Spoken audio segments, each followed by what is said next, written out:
Well, All right. Well, go ahead. let's get introduce my guest. Please. Now, this is a second go around for this gentleman. One of the few doctors that I legitimately use the word genius and apply to his abilities. Dr. Mohamed Abbasi, now a longstanding friend of mine, he is a neurosurgeon. And he's been a globetrotter, starting off in the Middle East and ending for some time in Germany and going through medical school there, but then further training in the States down in Texas.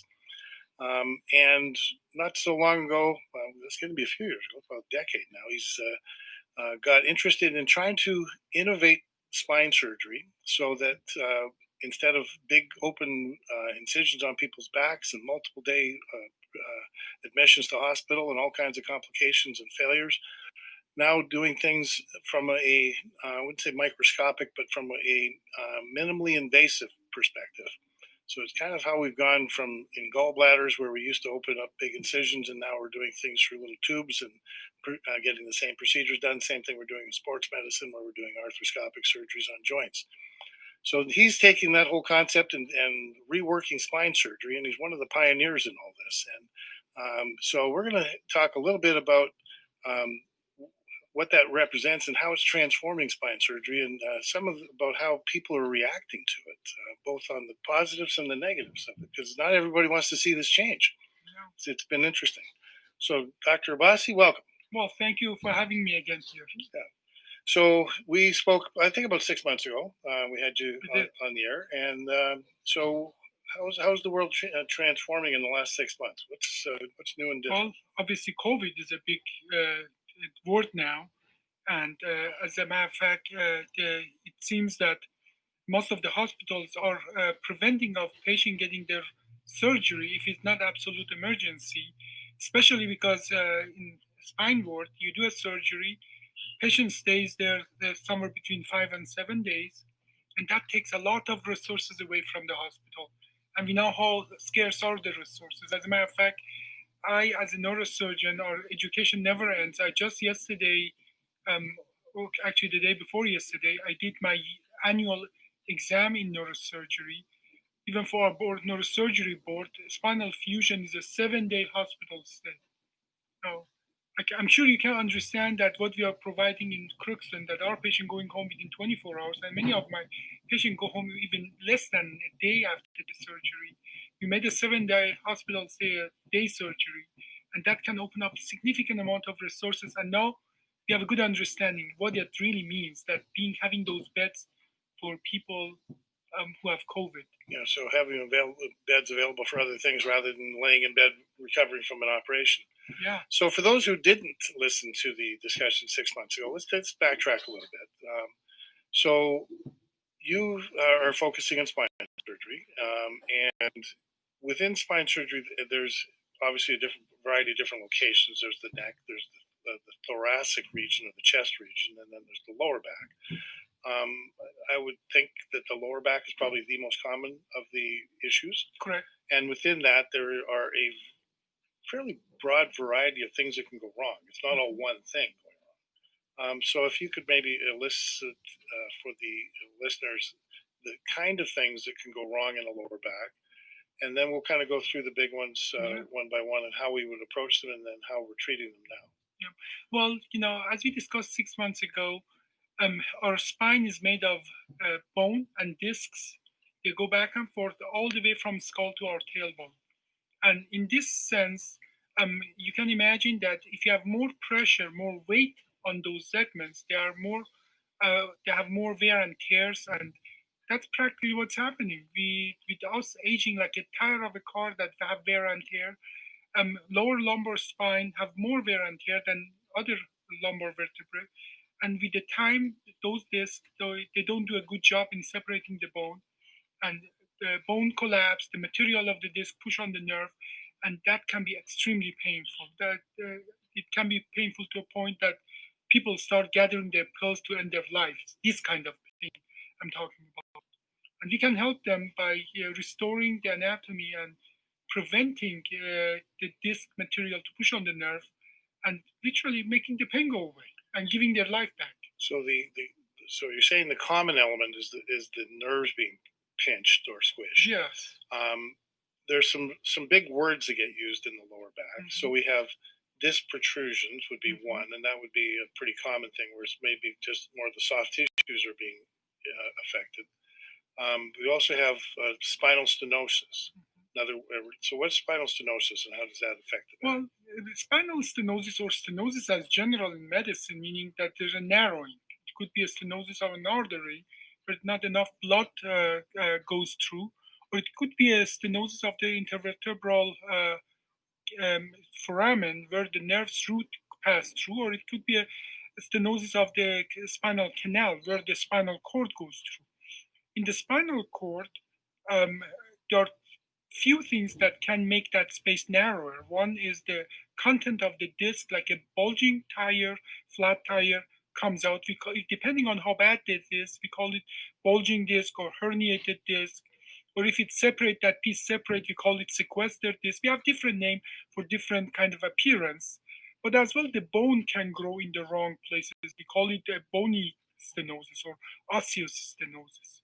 And then we have the other possibilities that there's some tumor or other material close up that space. Either way, if the material that push on the nerves impeding the function of the nerve, that is where a surgeon comes in to open up that space. So how is that patient going to present to you?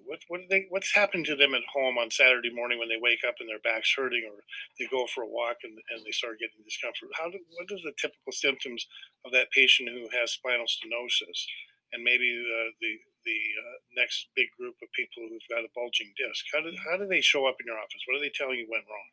Well, every function we have at every level, in every place in our body, is based on the function of the nerves. And obviously, when there's a pressure, our body wants us to do something about it. So first symptom is pain. That pain can be depending on the activity or can be just even at rest. That pain can be horrible. Like imagine hitting your funny bone on the table. Imagine now having that pain all the time. Now, if that problem cannot be resolved, obviously our functions start going down. First with how we feel, like numbness, tingling. Sometimes they describe to have burning sensation. And the most resilient nerve in our body are what we call the motoneuron, or nerve that carry the information to our muscle. For a good reason. If we cannot move our muscle, we starve. In nature, we starve. For that reason, they are very resilient. So the last thing or the most dangerous sign is when we start feeling weakness in our appendages, like legs and arms. So these people they're going to wake up, they got back pain. It could be burning in nature. Where does it go? Is there anything classic about that? Yes, we call it dermatomes, meaning that our spine is organized that between every two bone and a nerve goes out, that those nerves go in the neck to our arms and fingers. In the chest, they go to around the chest and in the belly area.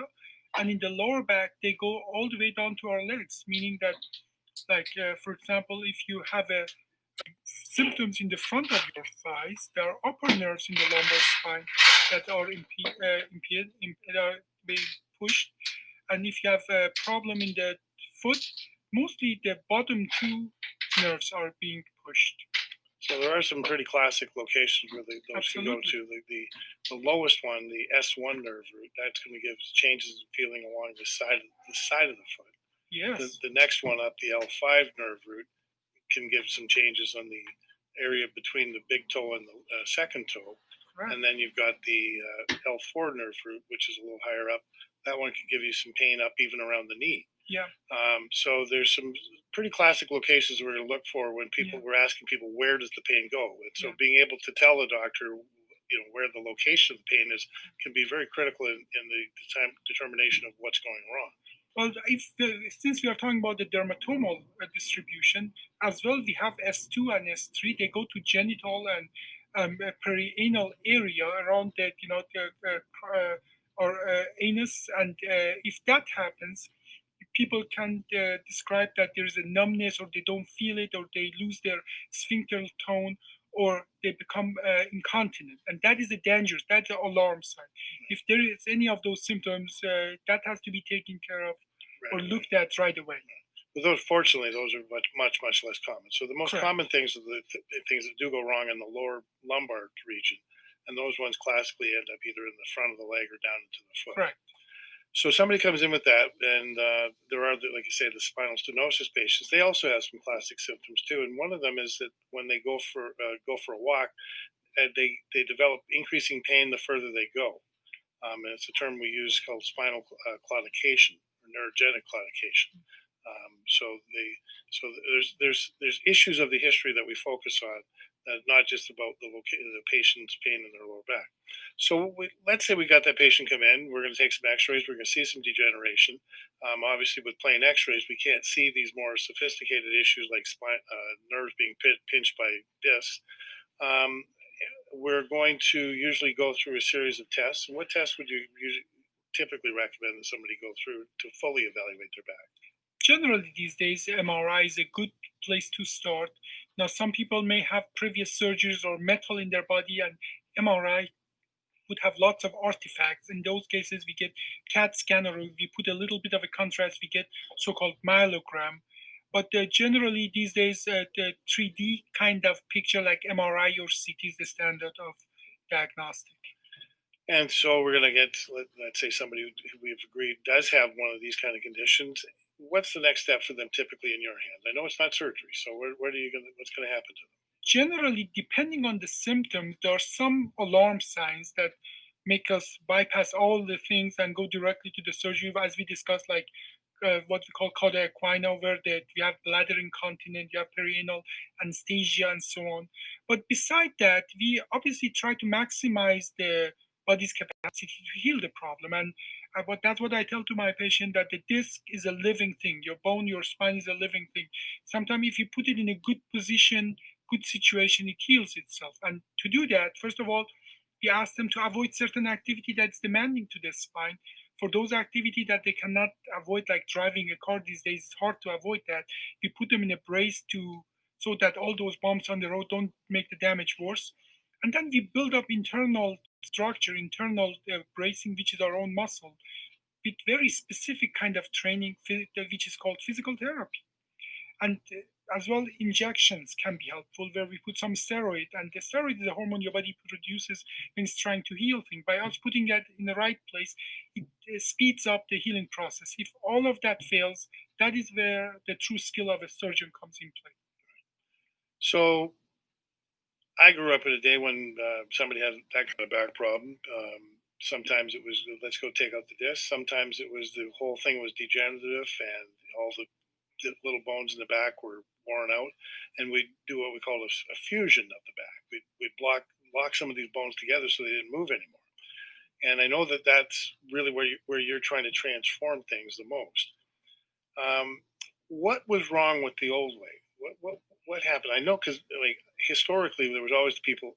I had back surgery and it didn't get better; it got worse. And then I had another back operation, and Yeah. that seemed to make it worse.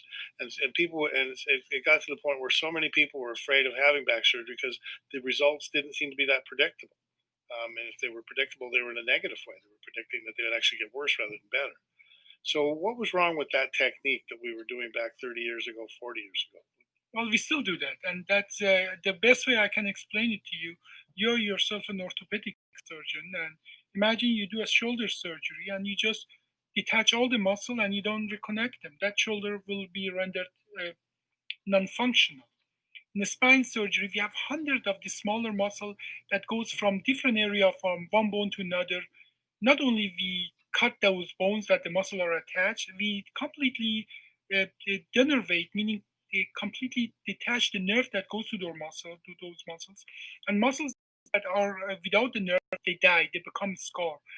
Practically on the way of getting to the problem, which is the disc, in a regular open fashion surgery, for lack of other term, we fillet patient open and we never reattach those muscles. Those muscles lose their function. As a matter of fact, those muscles are giving blood supply to the bone, so bone doesn't get enough blood supply, so it doesn't heal. So old-fashioned surgery is barbaric, for lack of other term, in its own right. There are still circumstances where it may be the most appropriate thing to do, but Obviously, what you've now figured out is a way to get to those same areas without all that dissection where you're taking the muscles off and damaging the nerve supply and the blood supply to the bone. So briefly just discuss you've taken this concept and what goes on now, and then we'll talk about how that changes the outcomes. Certainly, there are situations that is necessary to do that, and those are the situations that our board is telling you stay 7 days in the hospital, and it takes you at least 2 or 3 days before you can even stand on your feet. Whereas my patients stand on their feet 2 hours after the surgery. Most of them are home within hours after my surgery because I don't detach those muscles. I don't destroy those structures that nature or anatomy put in place. And if the question is, who needs that kind of surgery, the diagnosis is the same that at least at this point as well, the surgeon are who are trained to do this surgery open old-fashioned way, they're providing that. But the only difference is that we do entire surgery to a tube that is barely bigger than a pencil. So And we the have, technology has this come a long way. round little tube that goes down into the area of the surgery. Yeah. And then through that little tube, you put what? First of all, I think the first step is that we don't cut the muscle. We just dilate the fibers of the muscle. And once we take the tube back, those fibers, they come back together and practically visual, there's no scarring there. But then as well, this very specialized tool enable us to do the same job much better, much faster, with 1/10 to 1/20th of blood loss of the open surgeon. Most of the time, the surgeon just spending the time to cut the muscle, cause bleeding. Then we cook the tissue alive with bipolar or BOVI, we call them fancy names. So practically we apply electricity to cook the muscle to stop the bleeding. And then it takes us 1.5 hours to get in, and it causes lots of damage on the way of getting in. But with our path, within few minutes, we are where we need to be without all that thing. So you have a little tube that goes down. You say you dilate, you push it through the muscle, spread them apart rather than cut them. Correct. Get down to the location, and then you're able. And now this is being done not blind. This is being done with X-rays at the same time, so you know exactly where you're going. Correct. And then through that little tube, you're able to remove pieces of tissue that are putting pressure on nerves and restore the height of the disc, practically putting the anatomy the way it's supposed to be. And the restoration of the height of the disc, where these discs have squished down, you're doing that with these little internal, what we call them cages, I believe, and there's bone in them, and you can actually, they're kind of shaped like a bullet. And they can be pushed into the disc space and push the bones apart again. And then with that bone, that little bullet that's got bone in it, the disc then fuses. So this is no trivial task at any direction you look at it. This is a very complex thing. You should imagine there is spinal cord next to it, aorta, vena cava, all major vessels, lots of nerves, arteries, and vital structure are in your way. This is has been truly a triumph of technology, science, and combination of all these different kind of discipline together to enable us to do that surgery within 30 minutes, sometimes even shorter. When I first was training, and there was this concept of doing fusions to the front part of the back was just evolving. And we used to have a general surgeon come in, and the orthopedic surgeon would open up the back, and then we turn the patient over, and then we'd open up the belly to be able to get to the lower part of the spine. And then there was the major blood vessels and the nerves that are sitting right in that location that were all had to be moved by the general surgeon before the orthopedic surgeon could finish doing the front part of the operation. And that was an all-day event. Still is. And still is in many, many locations. So the wonder of this technology is that it's now taken away all of the extra person that has to be involved. It's taken away the dangers of going in from the belly. It's taken away all the discomfort that comes from having your belly opened up while you're having a spine surgery. And it sped the operation up, like you said, from the typical 6 or 7 hour operation now down to 30 minutes, which is amazing. Yeah. It is amazing, and we have data regarding that. We know that every additional half an hour, just under anesthesia, adds 17% to the combined risk of the surgery. Now, if you make 8-hour surgery, a 1-hour surgery, you can imagine how much you are reducing the risks of the surgery. Surgeries that would be deadly for a 75, 85-year-old person. And the only alternative is living with the pain or not living with the pain, because then they decondition and die. Now we can help them. We can in a 1 hour surgery, we can restore their anatomy and make them independent, making them again able to participate in the family life.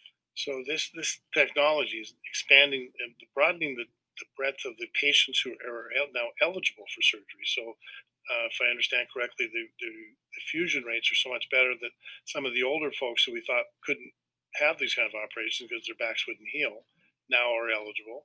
And because it's so much quicker, it's much less stress on them. So we can now do older individuals. And there's now also a broader range of the levels in the spine that you can accomplish this with. Yeah, well, there is not a week or two that I don't get an elderly patient that has been told by Mayo, you cannot have that surgery, even bigger hospital like Mayo. Yet, right here in Crookston, we perform a 40-minute surgery. Yesterday, I did a 2-2 level surgery. Each of them were for 42 and 45 minutes. Those patients most likely will go home. Now, this is the technology that has enabled us to make impossible truly possible now. Yeah, so that's spectacular. Where we're taking on the cases that the Mayo Clinic would not want to do and be able Yeah. to do them safely in a small rural setting and accomplish them so quickly that the patients are home within 24 hours of their operation. How has the response been nationally from the major centers, not just the Mayo Clinic, but the other major universities that are all been talking about their programs? And what kind of reception have you got from the I would say the fossilized group of people? Now they say you cannot teach old dog new tricks, and that's truly has been the case here. It is we are so far beyond their concept of how things can be done and what can be done that it takes a lot of training to be able to do that. This is by any mean is a triumph of technology and science, but it doesn't come cheap. It comes you have to stop what you're doing. You have to get trained in it, and you have to literally go back to school. Yeah. Now, what do you can you take 6 months off or 3 months off, go back to school, learn something new? It's a hard thing to do. It's hard, yeah. But how impressive is it? Well, we had as a guest here in Crookston, it's almost a year now, Dr. Kim from the University of Tokyo, Yeah. who's the chief of the Japanese spine group, and he's also the head of the Asian Spine Society. And he came to Crookston last year just to see how this was done.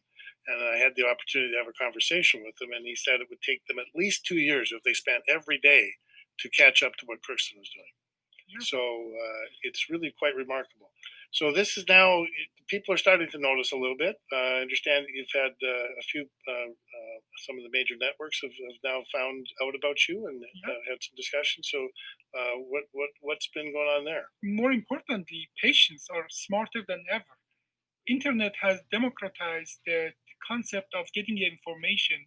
We just had our patient from Canada who drove all the way from Canada to come to us to get the surgery done. We did the surgery, a same day surgery, 2 level fusion that our board says is a 7-day hospital stay.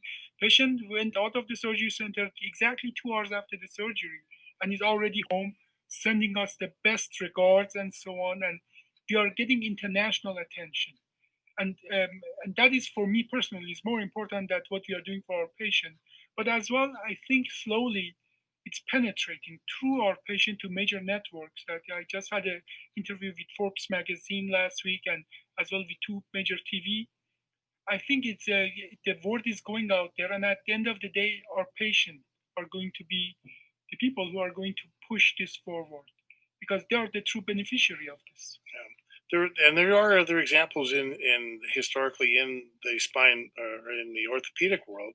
The doctor who started doing joint replacements for hips built the first ones in his garage in a little hospital, a little town in central England, and then started putting them in a hospital not much different than Crookston. And so the very first total hip replacements were done by a doctor who had the insight and the willingness to try to push things forward. So here we have the same thing happening here in little old Crookston. We got somebody pushing something that's going to be world changing.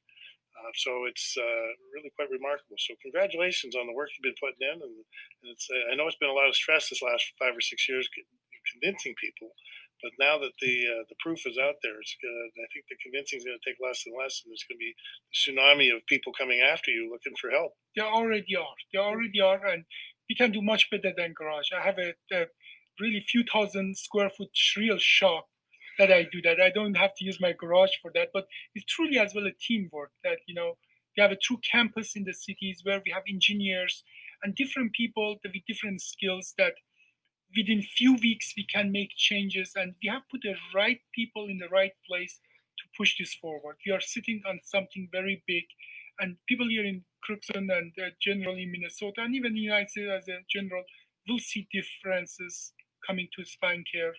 And spine care is not some rare disease. By the time you're 70 years old, there's only 2% chance you don't have spine problem.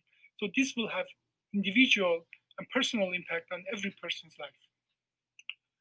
Remarkable. And I so much look forward to how this is going to continue to progress and evolve. If you've seen how much change in the last 5 or 6 years, and the next 5 or 6 years, I think you're going to see an exponential change in it as well. So, congratulations on what you've been doing. And people in Crookston, we've truly been blessed by having the opportunity to have absolutely world-class surgery being done here. It's totally innovative. That it's transforming how spine surgery is going to be done for the future. Always my pleasure to be here. All right, Dr. Ahmed Abbas, thank you for the time here today. And Dr. Fennell, is this the last show of 2020? I guess so, because we're running into the week where we got Christmas Eve on the Thursday and New Year's Eve on the Thursday. So I'll be saying goodbye for now, and we'll be back in the new year and starting up. And according to Mr. Fee, we're actually going to be getting these onto the website pretty soon, and so people will be able to watch these or listen to these shows at their leisure. Good. And starting in 2021.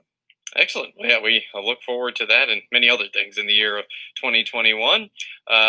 Appreciate you both coming on today, and thanks for coming in. Thanks very much. All right, thanks for the information.